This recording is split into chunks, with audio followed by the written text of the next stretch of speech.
At UW-Medicine, a first-of-its-kind program in the U.S. is seeing if rideshare services can get more people in for their colonoscopies. Colon cancer is one of the most preventable cancers. It's the second leading cause of cancer deaths in the United States. This year alone, around 53,000 people will die from this disease.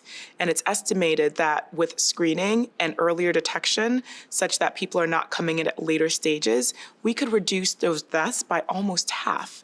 And so this program is really trying to bridge that gap to make sure that people complete screening and that if they choose a non-invasive strategy like a stool-based test, that they're coming in for that follow-up colonoscopy that's so important in their care. The consistent issue that kept coming up was lack of transportation or a chaperone that could accompany them for the procedure.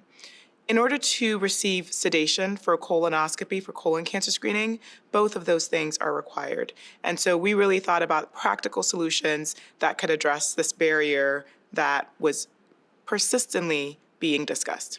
As certainly we believe that the cost of transportation to prevent cancer is much less than the cost associated with a cancer diagnosis. And so we hope that we can demonstrate that in a cost effectiveness analysis and make the case for insurance companies to cover this in the future.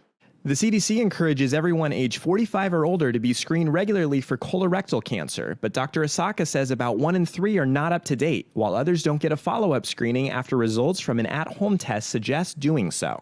We developed this because when we look around the country, there is a preference for non-invasive stool-based testing by several groups, including racial ethnic minorities and those of lower socioeconomic status. So this is not an issue here only in Washington. This is a national issue. And so not only could this program be scaled nationally, but it could also be scaled to other procedures where sedation is administered.